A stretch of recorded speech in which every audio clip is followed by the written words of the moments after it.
వి gold trusted gold buyers. మీరు తాకట్టు పెట్టిన బంగారాన్ని విడిపించి ఈ రోజు ఉన్న మార్కెట్ ధరకు కొనబడును.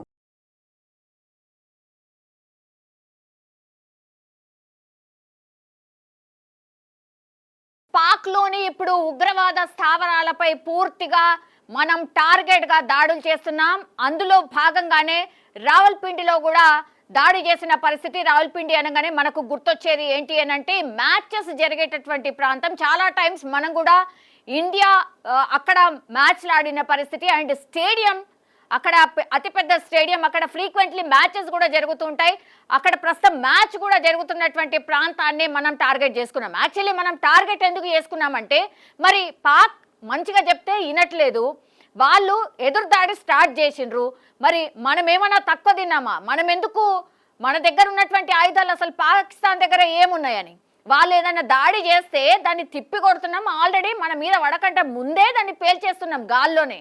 అట్లాంటి అధునాతన ఆయుధాలను ఉన్న మనమే సంయమనం పాటిస్తూ సరే అనుకుంటుంటే ఇంకా రెచ్చిపోయి ఇంకా దాడులు చేస్తుంటే మనం ఎందుకు కూరుకోవాలి? అందుకని మనం రావల్పిండిని పేల్చేసినటువంటి పరిస్థితి. సో పాక్ 5 జెట్లను భారత సైన్యం కూల్చేసింది. అట్లాగే పాక్ మాజీ ప్రధాని ఎవరైతే ఉన్నారో ఇమ్రాన్ ఖాన్ సోదరి అలీమా ఖాన్ దీని మీద స్పందించారు.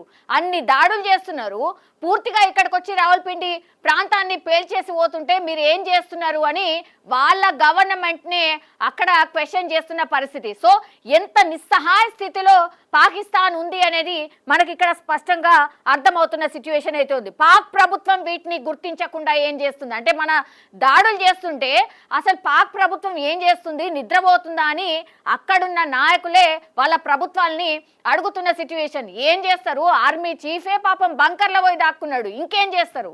దొంగ దెబ్బ తీయడమే పాకిస్తాన్ యొక్క నైజం. ఎప్పుడైనా సరే అదే చేస్తుంది. వాళ్ళ దగ్గర ఏం లేకున్నా రెచ్చిపోయి రెచ్చగొట్టడం ఇట్లాంటివి చేసిండ్రు. తర్వాత మీ దగ్గర ఉగ్రస్థావరాలు ఉన్నారు, మేము వాటి మీదనే ఉగ్రస్థావరాల మీదనే మేము దాడి చేస్తామంటే అట్లా ఏం లేదు, ఎదురు దాడి దిగినరు. ఆ తర్వాత ఏమైంది? దానికి తగిన మూల్యం చెల్లించుకుంటున్నారు. మనం ఏమంటున్నాం? ఇది యుద్ధం కాదు, ఆపరేషన్ సింధూరే అంటున్నాం. దాని మీదనే మనం స్టాండ్ అయి ఉన్నాం. కానీ వాళ్ళు మాత్రం దీన్ని యుద్ధం లెక్కనే చూస్తున్నారు.